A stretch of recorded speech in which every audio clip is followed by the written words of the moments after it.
आप सभी विद्यार्थियों का आज के इस सत्र में बहुत-बहुत स्वागत है। आज हम पाठ 5 यानी कि जीवन की मौलिक इकाई सिद्धांत भाग 1 पर आपके साथ चर्चा करेंगे। इसमें हम एनसीईआरटी अनुभाग 5.1 के मुख्य बिंदुओं पर चर्चा। तो यह अस्वीकरण है। तो आज के हम सीखने के उद्देश्य देख लेते हैं। आज के सत्र के हमारे क्या उद्देश्य हैं। सबसे पहले तो हम बात करेंगे आपके साथ कि जीव विज्ञान में कोशिकाओं का अध्ययन कैसे शुरू हुआ। तो यानी कि कोशिका की खोज किसने की, कैसे की, कोशिका सिद्धांत का के जो ऐतिहासिक विकास हैं उसको भी हम इसके समझेंगे, इसके पीछे की पूरी कहानी को जानेंगे। इसके बाद हम यह परिभाषित करेंगे कि कोशिका आखिर है क्या और इसके महत्व पर भी आपके साथ चर्चा करेंगे। कोशिकाओं की खोज आपकी जानकारी के लिए बताऊं कि रॉबर्ट हुक ने की थी। तो इसका योगदान क्या है और उन्होंने इस योगदान को कैसे वर्णित किया गया है हमारी इस पुस्तक में, उसके बारे में भी हम आपके साथ चर्चा करेंगे। तो यह हमारे आज के मुख्य जो हैं उद्देश्य हैं। तो अनुक्रमणिका को यदि हम देखें तो सबसे पहले हम चर्चा करेंगे जीवित जीव किससे बने होते हैं, इसके बारे में हम बात करेंगे। फिर हम गतिविधि 5.1 पर चर्चा करेंगे, उसके बाद 5.2 पर और फिर इस सत्र को सारांशित करेंगे। आपके सामने सारांशित करने के बाद कुछ एनसीईआरटी की प्रश्नों के ऊपर भी आपके साथ चर्चा करेंगे, उनके उत्तर का अभ्यास करेंगे। फिर आज के जो सत्र में हमने पढ़ा है उसके मुख्य बिंदु आपके सामने रखेंगे, जो कि आपकी परीक्षाओं के लिए काफी महत्वपूर्ण माने जाते हैं। अंत में हम आपके सामने कुछ रोचक प्रश्नों को रखेंगे, जिसका उत्तर आपको अपनी समझ के अनुसार घर पर ही देना हो। तो चलिए शुरू करते हैं आज का सत्र। परिचय से शुरुआत करते हैं। तो आपको पता है कि जितनी भी जीवित चीजें होती हैं, उनका जो मूल निर्माण खंड है वह कोशिका होती है। ठीक वैसे ही जैसे कि ईंटों से मिलकर इमारत बनती है, उसी प्रकार कोशिकाओं से मिलकर हर जीवित चीज बनती है। तो यह देखेंगे कि यह जो छोटी सी इकाई है वह जीवन की संरचनात्मक और कार्यात्मक नींव कैसे।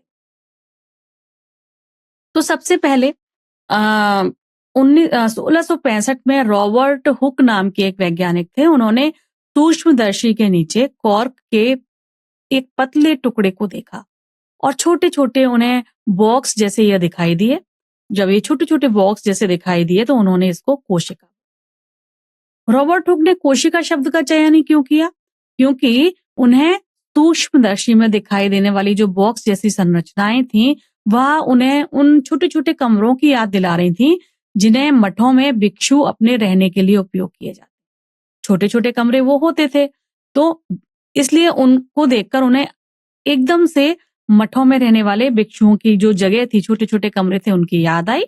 तो इसलिए उन्होंने इसका नाम कोशिका दिया। तो उनकी जो ये खोज है, उनकी खोज और इन इकाइयों के लिए उनका नामधेय ने पूरी तरीके से वैज्ञानिक ने जीवित चीजों को समझने और अध्ययन करने के तरीके को बदल के रख दिया। उन्होंने कोशिका शब्द जो है यह एक लैटिन का शब्द है, जिसका अर्थ होता है छोटा कमरा। तो उन्होंने लैटिन में ही बोला कि एक ये छोटा कमरा है।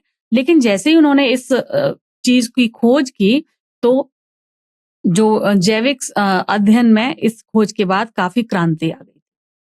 ठीक है। तो रॉबर्ट हुक का जो कार्य है वह कोशिका विज्ञान नामक विज्ञान की जो एक शाखा होती है, उसके प्रस्थान बिंदु के रूप में सिद्ध हुआ, जो कोशिकाओं के अध्ययन को समर्पित होती है। तो रॉबर्ट के नामकरण ने कोशिका जीव विज्ञान की, हम कह सकते हैं, एक तरीके से नींव रखी। यह विज्ञान के लिए एक काफी महत्वपूर्ण योगदान था, क्योंकि इसकी खोज के बाद जीव विज्ञान और चिकित्सा विज्ञान में कई नई खोजों में काफी मदद हुई। दिए गए चित्र में आपको दोनों तरीके की कोशिकाएं दिखाई गई हैं, जंतु कोशिका एवं वनस्पति कोशिका। अब हम कोशिका की खोज के बारे में चलिए चर्चा कर लेते हैं। जैसा कि अभी अभी हमने बात की, 1665 में सबसे पहले रॉबर्ट हुक ने एक स्व डिजाइन सूक्ष्मदर्शी की मदद से कॉर्क के एक पतले टुकड़े की, यानी कि पतले स्लाइस का निरीक्षण किया था। और उन्होंने सबसे पहले, हम इसको कह सकते हैं कि यह जो उन्होंने देखा, यह उस समय की एक प्रमुख सफलता थी कि यह जीवित चीजों के भीतर छिपी हुई दुनिया को देखने जैसा एक पहला कदम जैसा था। रॉबर्ट हुक ने ये पता लगाया कि कॉर्क छोटी-छोटी बॉक्स जैसी संरचनाओं से मिलकर बनी होती है, जिसे उन्होंने कोशिका नाम दिया था। कोशिका एक, जैसा कि बताया, एक लैटिन शब्द है जिसका अर्थ होता है छोटा कमरा। ठीक है, इसके बाद दूसरे वैज्ञानिक आए, उनका नाम था ल्यूवेनहोक।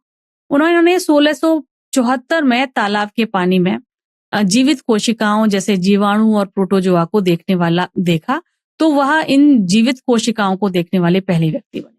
क्योंकि रॉबर्ट हुक ने जो देखा था वह जीवित कोशिका तो नहीं थी, कॉर्क की स्लाइड्स को देखा था, है ना।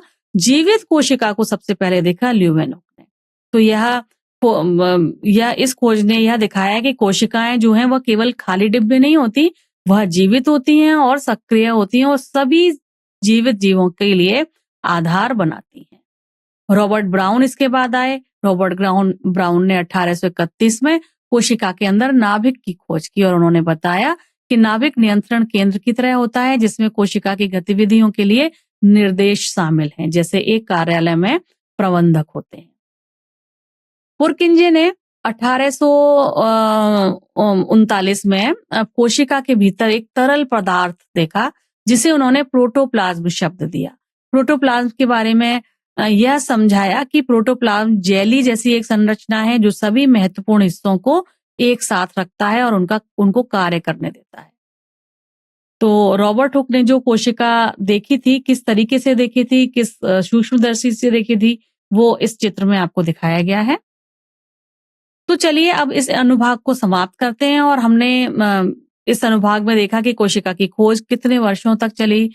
एक टीम का यह प्रयास लगातार करते रहे वैज्ञानिक, जिसमें इस टीम में प्रत्येक वैज्ञानिक ने पहेली के हल का एक टुकड़ा जोड़ा, है ना।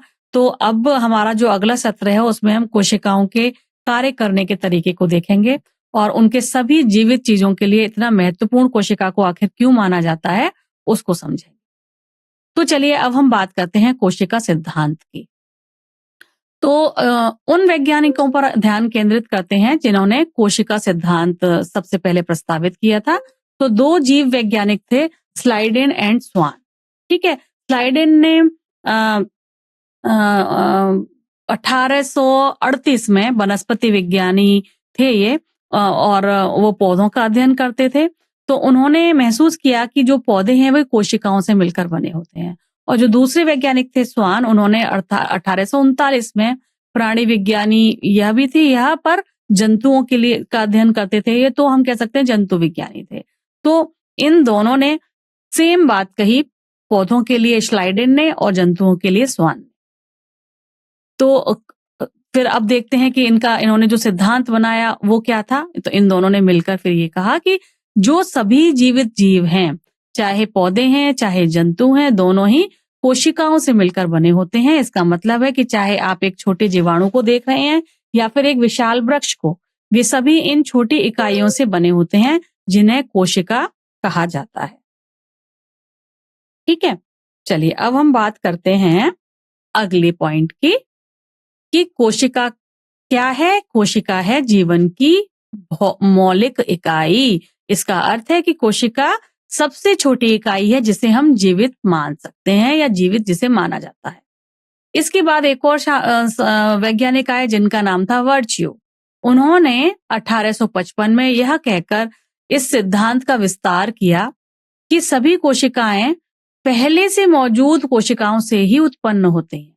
इस विचार को उन्होंने एक वाक्यांश के अंदाज में दर्ज किया था जिसको कहते हैं ओमनिस सेल्युला ई सेल्युली, जिसका अर्थ होता है कि नया जीवन पहले से उपस्थित जीवन से ही उत्पन्न होता है। नई कोशिकाएं पुरानी कोशिकाओं के विभाजन होने से बनती हैं और कहीं भी अचानक से नहीं दिखाई देती हैं। ठीक है, चलिए तो वर्च्यू ने कैसे सिद्धांत का विस्तार किया था ये भी हमने समझ लिया। इस चित्र के माध्यम से आप देख पा रहे हैं किस तरीके से जो है सभी कोशिकाएं मिलके धीरे धीरे सभी जीवित चीजों को बनाती हैं, है ना। अब हम गतिविधियों पर चर्चा कर लेते हैं। तो गतिविधि 5.1 को देखेंगे। इस गतिविधि में हम एक प्याज के बल्ब से एक छोटा सा टुकड़ा लेंगे। इसका प्रयोग हम शुरुआती कदम मान सकते हैं। चिमटी की मदद से हम क्या करेंगे, इस प्याज के भीतर के हिस्से से इसकी पतली त्वचा जो होती है या जो अधिचर्म है उसको उतारेंगे, यानी झिल्ली को उतारेंगे। झिल्ली होती है ना अंदर की तरफ प्याज की, और हम इस जो झिल्ली है जिसे हम एपिडर्मल परत भी कहते हैं या अधिचर्म भी कहते हैं, इसको एक जो वॉच ग्लास होता है उसमें थोड़ा-सा पानी डालकर उसमें डाल दें, ठीक है? जो हमने झिल्ली उतारी इसको पानी में रखेंगे ताकि वो मोड़ने या सूखने से बच जाए। अगर वो मुड़ जाएगी, सूख जाएगी तो जो हम देखना चाह रहे हैं वो हमें दिख नहीं पाएगा। अब हम इस झिल्ली के साथ क्या करेंगे चलिए देखेंगे। अब एक कांच की स्लाइड लेंगे और इस पर हम एक पानी की बूंद डाल देंगे और ध्यान से छिलके का एक टुकड़ा स्लाइड पर रख देंगे। किससे? चिमटी की सहायता से। ठीक है, और ये जो माइक्रोस्कोप है इसके अंदर हम इसको सूक्ष्मदर्शी जो अभी दिखाई इस झिल्ली को देखेंगे। ठीक है, तो जब हम इस प्याज की झिल्ली को स्लाइड पर पूरा सीधा करके रख देंगे और हमें ध्यान रखना है उसमें कोई मोड़ ना हो, कोई झुर्रियां ना हो, स्पष्ट रूप से दिखे। अगर मोड़ होगा, झुर्रियां होंगी तो कोशिकाएं स्पष्ट रूप से नहीं दिखेंगी। और कभी-कभी क्या होता है कि जो खोल होता है वो पतला और नाजुक होता है और उसे उंगलियों से हटाना मुश्किल होता है। तो ऐसे मामले में हमें कभी-कभी ऐसा करना पड़ता है कि पेंट ब्रश की मदद से हम इसे धीरे-धीरे स्थानांतरित कर सकते हैं। प्याज के छिलके को हम रखने में उसकी मदद ले सकते हैं। तो हम कोशिकाओं को रंगने के लिए जो एक वो आता है, एक डाई आती है जिसे सैफरन बोलते हैं। तो उस सैफरन को हम इसके ऊपर डाल देंगे ताकि जो हमें कोशिकाएं दिखाई दें वो काफी साफ दिखाई दें, और उसके ऊपर फिर हम एक कवर स्लिप रख देंगे। ठीक है, तो कवर स्लिप लगाते ही हवा हवा के जो बुलबुले हैं वो नहीं आने चाहिए। हवा के बुलबुलों से बचने के लिए हमें बहुत ही ध्यान से कवर स्लिप को धीरे धीरे रखना होता है माउंटलिंग निडल की सहायता से। जब हम धीरे धीरे नीचे लाएंगे तो कोई भी बबल है या बुलबुला है वो नहीं बनेगा, और फिर हमें पूरी एकदम अच्छे से सेल्स को, हम जो कोशिकाएं हैं उनको देख पाएंगे। यदि आपको इस प्रक्रिया में कोई भी कठिनाई आती है तो आप मदद के लिए अपने शिक्षक से पूछ सकते हैं, उनकी मदद ले सकते हैं। इसमें कोई संकोच करने की आवश्यकता नहीं है। जब आपने ये सभी चरण पूरे कर लिए तो आपने सफलतापूर्वक प्याज के छिलके का एक अस्थायी माउंट तैयार कर लिया है। ठीक है, अब हम पहले कम शक्ति की तरह स्लाइड का अवलोकन कर सकते हैं और फिर यौगिक सूक्ष्मदर्शी पर उच्च पावर पर या उच्च शक्तियों पर भी इसको जो है स्विच कर सकते हैं, और जिससे हमें समग्र संरचना जो कोशिका की है वो देखने की अनुमति मिल जाती है और करीब से हम उसको विश्लेषण कर सकते हैं। तो अब हम इस गतिविधि को आगे बढ़ाएंगे। हमारा उद्देश्य क्या रहेगा? हमारा उद्देश्य है एक सूक्ष्मदर्शी के अंतर्गत प्याज के छिलके का उपयोग करके पादप कोशिकाओं की संरचना का निरीक्षण करना और उसको अध्ययन करना। आवश्यक सामग्री हमें क्या लगेगी?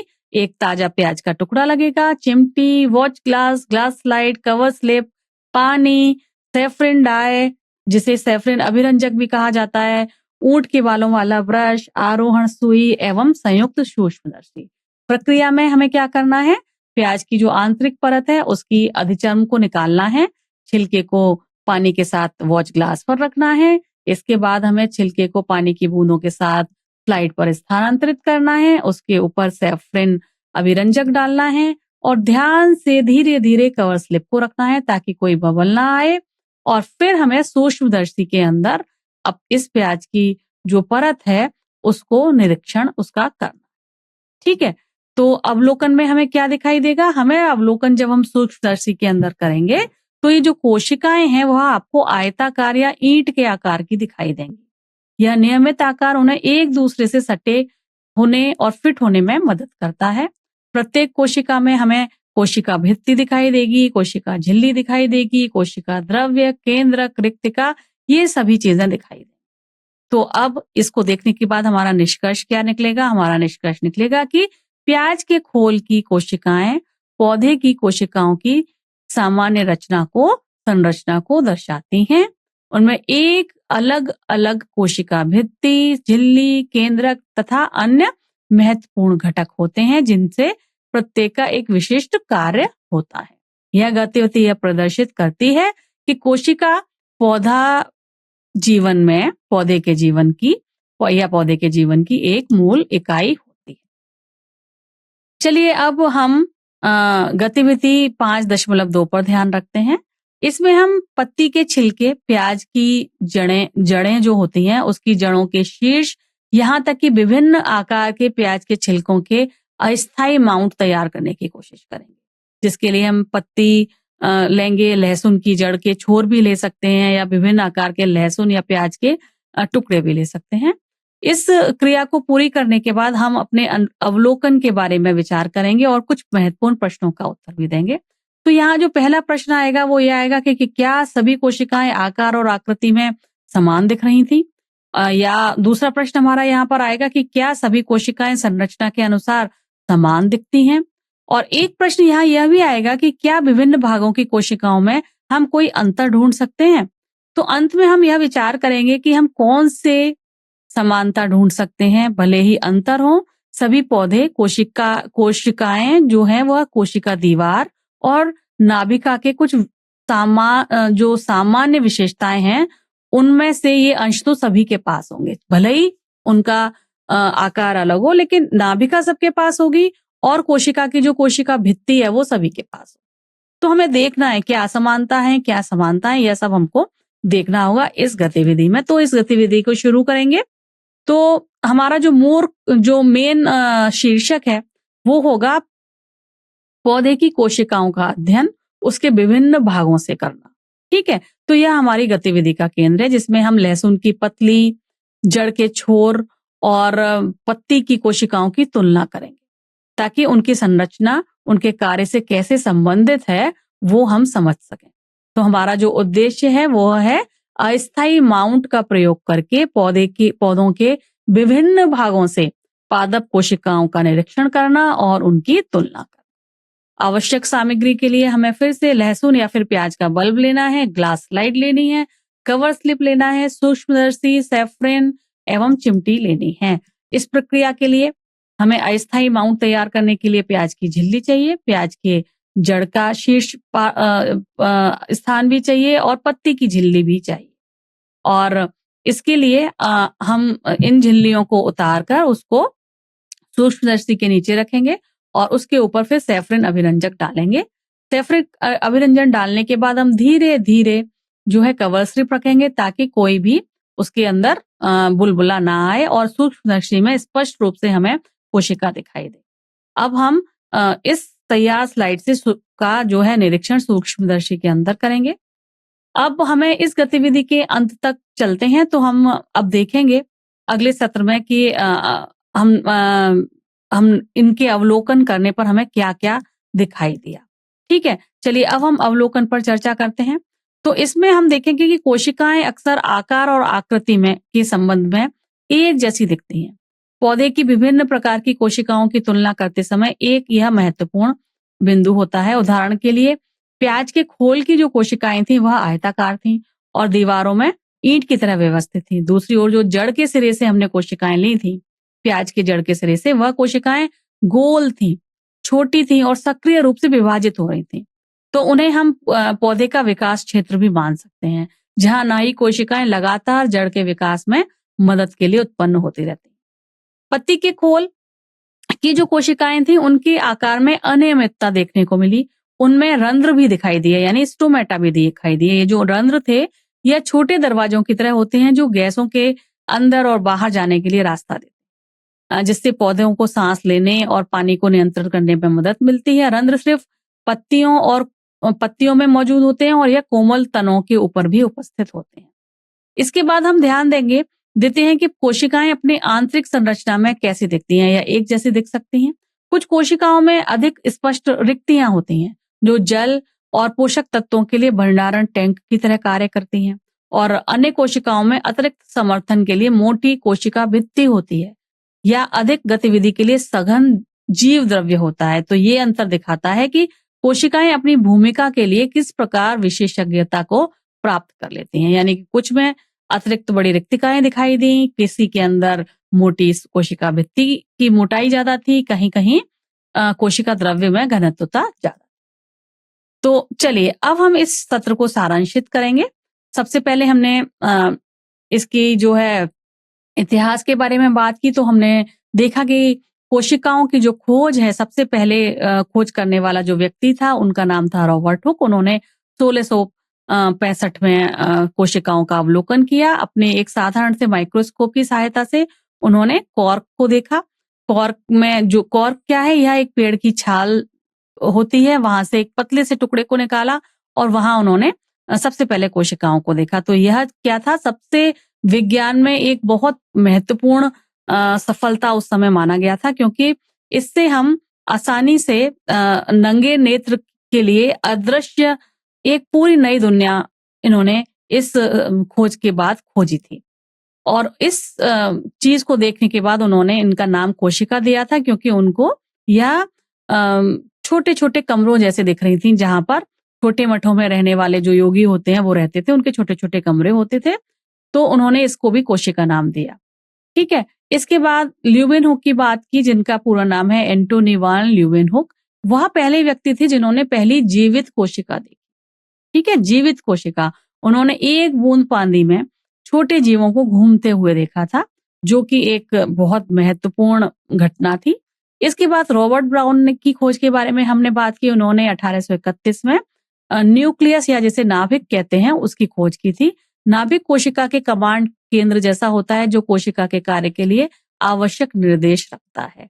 इन खोजों को आधार रखते हुए वैज्ञानिकों ने यह भी जाना कि सभी जीवित चीजें ऊपर से नीचे तक कोशिका से ही मिलकर बनी होती हैं। एक एकल कोशिका मतलब जीवाणु एक एकल कोशिका का उदाहरण है, और यदि कोई जटिल जंतु है वह भी कोशिकाओं से मिलकर ही बना होता है। मतलब हम कह सकते हैं कोशिका जीवन का आधार होती हैं और कोशिका जीवन की मूलभूत इकाई होती हैं। इसके बाद रुडोल्फ वर्च्यू ने जो महत्वपूर्ण विचार जोड़ा था, उसके बारे में भी हमने बात की कि उन्होंने कहा कि जो सभी कोशिकाएं हैं वह पहले से मौजूद कोशिकाओं से ही आती हैं। मतलब कोशिका विभाजन होकर प्रजनन करती हैं और जीवन को आगे बढ़ाती हैं। इसके बाद हमने एक कोशिकीय जीवों को देखा, जैसे कि एक कोशिकीय जीव अमीबा है, जीवाणु हैं, जो केवल एक कोशिका से बनते हैं। उन्हें एक छोटे स्वयं सिद्ध घरों की तरह आप सोच सकते हैं, जो हर काम एक ही कमरे में करते हैं। दूसरी तरीके की जो कोशिकाएं होती हैं वह होती हैं बहुकोशिकीय कोशिकाएं, जिनमें विशिष्ट कोशिकाओं वाले बहुकोशिकीय जीव होते हैं, जैसे पौधे और जानवर। इसे आप एक बड़ी इमारत की तरह सोच सकते हैं, जिसमें विभिन्न उद्देश्यों के लिए अलग अलग घर होते हैं, अलग अलग उनके अंदर कमरे होते हैं, जो अलग अलग कार्य के लिए होते हैं। तो ये था सारांश। अब हम एनसीईआरटी के कुछ प्रश्नों को आपके साथ देख लेते हैं और उनका उत्तर भी समझेंगे। प्रश्न संख्या 1 यहाँ आपसे पूछ रही है, कोशिकाओं की खोज किसने की और कैसे की? तो जो कोशिका की खोज है वो सबसे पहले रॉबर्ट हुक ने की थी 1965 में। एक सरल सूक्ष्मदर्शी की सहायता से उन्होंने कॉर्क के पतले स्लाइस को देखा था, जिसे उन्होंने छोटे छोटे खाली कमरों की तरह बताया, और उन्होंने इसका नाम सेल दिया, क्योंकि वे मठों के कमरों जैसे दिखते थे। यह खोज काफी क्रांतिकारी थी, लेकिन यह मृत कोशिकाएं थी, है ना। इसके बाद कोशिका सिद्धांत के विकास की नींव। तो यह हमने बात कर ली है कोशिका की खोज की। और तो इसका उत्तर में हम सबसे पहले बताएंगे कि इन्होंने कोशिकाओं की खोज कब की? 1965 में की, और उन्होंने छोटे छोटे कमरे जैसी संरचनाएं देखी, जिसे उन्होंने कोशिका बोला। ठीक है, इन कक्षों को कोशिका का नाम दिया, और इस तरीके से इस प्रश्न का उत्तर हमारा बन जाएगा। अगला प्रश्न हमसे यहाँ पूछा गया है, कोशिका को जीवन की संरचनात्मक और कार्यात्मक इकाई क्यों कहा जाता है? तो इस प्रश्न का उत्तर है कि जो सभी जीवित जीव होते हैं वो कोशिकाओं से मिलकर बने होते हैं, चाहे वह एक छोटा जीवाणु हो या विशाल हाथी हो, सब चीज कोशिका से मिलकर ही बनी होती है, इसलिए उसको मूल इकाई कहा जाता है। ठीक है, हम कह सकते हैं चूंकि सभी जीव कोशिकाओं से मिलकर बने होते हैं, तो कोशिका को जीवन की संरचनात्मक इकाई कहा जा सकता है। जैसे कोई घर है, वो किससे मिलकर बना है? ईंटों से मिलकर बना है ना। तो इसी तरीके से किसी भी जीव की जो संरचना है वह कोशिका से मिलकर बनी हुई है। तो प्रत्येक कोशिका को अपनी संरचना और कार्य इसलिए मिलता है क्योंकि उसकी झिल्ली, आंतरिक भाग, जिन्हें कोशिकांग भी कहते हैं, उनका संगठन कैसा हो, यह इस पर पूरी तरीके से निर्भर है कि उसको कार्य क्या करना है। जैसे कि घर में अलग अलग कमरे होते हैं, उन सभी कमरों का अलग अलग उद्देश्य है। रसोई घर खाना बनाने के लिए है, शयन कक्ष सोने के लिए है और जहाँ पर हमारे मेहमान आते हैं वहाँ बैठने के लिए होता है ना? तो इसी प्रकार से कोशिका अपने अंदर कुछ-कुछ परिवर्तन कर लेती है। तो यह विशेष जो संगठन है कोशिकाओं का, वह उनकी मूलभूत जीवन कार्यों को करने की अनुमति भी देता है। और अपने अंदर परिवर्तन भी लाता है, जैसे कि श्वसन करना, भोजन लेना, अपशिष्ट हटाना, नए प्रोटीन बनाना, ये आवश्यक कार्य हैं क्योंकि जीव को जिंदा रहना है। और बिल्कुल उसी तरीके से जैसे कंपनी में विभिन्न विभाग अलग-अलग अपना काम व्यवस्थित रूप से चलते हैं और इसी कारण व्यवसाय जो है अच्छे से चल पाता है। इसलिए यदि हम संक्षेप में कहें तो कोशिका जीवित जीवों की मूलभूत कार्यात्मक इकाई है। यदि कोशिकाएं अपना काम नहीं करेंगी तो जीवन केवल मौजूद नहीं होता। यही कारण है कि हम कोशिका को जीवन की संरचनात्मक एवं कार्यात्मक इकाई कह सकते हैं। तीसरा प्रश्न है कोशिका सिद्धांत के विकास पर चर्चा करें, जिसमें स्लाइडेन एवं स्वान एवं वर्च्यू द्वारा किए गए योगदानों पर प्रकाश डाला गया। तो सबसे पहले हम कोशिका सिद्धांत की शुरुआत किसने की थी? स्लाइडेन एवं स्वान ने 1838 एवं 39 में उन्होंने ये प्रस्तावित किया था। स्लाइडेन ने पौधों पर अध्ययन किया था जबकि स्वान ने जानवरों पर अध्ययन किया था, लेकिन दोनों ने यही दिखाया कि कोशिका ही एक मूलभूत इकाई है जो इन दोनों में मौजूद होती है। तो चाहे कोई भी जीवित जीव हो वह कोशिका से मिलकर बना होता है, ये इन्होंने कहा था। इसके बाद 1855 में आए रुडोल्फ वर्च्यू, उन्होंने अपना कुछ और विचार इसी सिद्धांत के साथ जोड़ा। उन्होंने कहा कि जो सभी कोशिकाएं हैं वह पहले से मौजूद कोशिकाओं से ही उत्पन्न होती हैं और उन्होंने इसको अंग्रेजी एक वाक्यांश के रूप में कहा था ओमनिस सेल्युला ई सेल्युली, यानी कि यह लैटिन भाषा का वाक्यांश था जिसका अर्थ है हर कोशिका एक कोशिका से ही बनती है। इसका यह अर्थ हुआ। तो देखें ये योगदान क्यों महत्वपूर्ण है। एक साथ इन वैज्ञानिकों ने यह दिखाकर जीव विज्ञान को पूरी तरीके से बदल दिया कि कोशिका सभी जीवित जीवों की नींव है। इसी समझ को इस्तेमाल करके चिकित्सा विज्ञान में, आनुवंशिक तथा कई अन्य वैज्ञानिक क्षेत्रों में प्रगति हुई और इसलिए इनका योगदान काफी महत्वपूर्ण माना जाता है। चौथा प्रश्न आपसे पूछा गया है सूक्ष्मदर्शी के अंतर्गत प्याज की झिल्ली, मूल, शीर्ष, पत्ती की झिल्लियों की कोशिकाओं का अवलोकन करें। एक ही पादप जीव के भीतर कोशिकीय विविधता की अवधारणा को कैसे दर्शाता है। तो सूक्ष्मदर्शी में प्याज की झिल्ली, जड़ के सिरे, पत्ती की कोशिकाओं को यदि हम देखें तो उनकी आकृति, उनका आकार, कार्य में काफी अंतर दिखाई देता है, जिसे हम कोशिकीय विविधता भी कह सकते हैं, है ना। तो प्याज की कोशिकाएं आयताकार होती हैं, जड़ की कोशिकाएं गोल होती हैं, जबकि पत्ती की कोशिकाओं में रंध्र होते हैं। ठीक है, तो यदि हम सूक्ष्मदर्शी में इनको देखें तो इनका ऊतकों का यदि हम अवलोकन करेंगे तो इनके आकार, माप और संरचना में काफी हमको विविधता दिखाई देने को मिलेगी। प्याज के जैसे कि छिलके की कोशिकाएं मैंने आपको बताया आयताकार हो सकती हैं, ईंट के आकार की हो सकती हैं, जड़ की कोशिकाएं गोल, छोटी और बहुत तेजी से विभाजित करती हुई दिखाई दे सकती हैं और पत्ती की कोशिकाओं में हमें अनियमित आकार के रंध्र दिखाई दे सकते हैं। तो इन विविधताओं के बावजूद इन सभी में कोशिका भित्ति जरूर होगी, कोशिका झिल्ली होगी और सभी कोशिकाओं में नाभिक होगा ही होगा, एक समान होगा। तो यह जो स्थिति है यह श्रम विभाजन को दिखाती है, जहां एक ही जीव में विभिन्न प्रकार की कोशिकाएं विभिन्न कार्यों, अलग-अलग कार्यों करने के लिए विशिष्ट होती। तो अब ये थे प्रश्न। अब यहाँ इस सत्र के मुख्य बिंदुओं की तरफ देखेंगे। सबसे पहले हमने पढ़ा कि कोशिकाओं को देखने वाला पहला व्यक्ति था रॉबर्ट हुक, जिन्होंने सूक्ष्मदर्शी के नीचे कोशिका को देखा। किसमें देखा था? कॉर्क में देखा था। ठीक है, फिर ल्यूबेनहुक की खोज देखी, हमने बात की, जिसमें उन्होंने जीवित कोशिका को जो है सबसे पहले सूक्ष्मदर्शी के नीचे देखा था। फिर हमने रॉबर्ट ब्राउन की बात की, जिन्होंने नाभिक की खोज की थी। नाभिक क्या है? यह कोशिका का नियंत्रण केंद्र होता है, जिसमें सभी कोशिका की गतिविधियों के लिए निर्देश देने होते हैं, वो जगह होती है नाभिक। तो ब्राउन के काम ने हमें यह समझने में भी मदद की कि कोशिकांगों में विशेष कार्य करने वाले भाग भी होते हैं। फिर आया कोशिका सिद्धांत, जिसने बताया कि जीवित प्राणी कोशिकाओं से मिलकर बने होते हैं और कोशिकाएं विद्यमान कोशिकाओं से ही आती हैं, जो वर्च्यू ने अपना इसमें अपनी बात रखी थी कोशिका सिद्धांत में। कोशिका 2 तरीके की हैं, एकल कोशिका जैसे कि अमीबा जो एक कोशिका से मिलकर बनी होती है, बहुकोशिका ऐसे जीव जो एक से ज्यादा कोशिकाओं से मिलकर बने होते हैं और इसके उदाहरण के तौर पर हम पौधे एवं जंतुओं को देख सकते हैं। अब चलिए कुछ रोचक प्रश्न आपके सामने रखते हैं, जिसका उत्तर आपको अपनी समझ के अनुसार घर पर ही देना है। पहला प्रश्न है, बहुकोशिकीय जीवों में कोशिकाएं श्रम विभाजन के माध्यम से विशिष्ट कार्य करने के लिए विशेषज्ञता प्राप्त करती हैं। यह विशेषज्ञता जीवित रहने के लिए किस प्रकार लाभप्रद और हानिकारक दोनों हो सकती हैं, बताएं।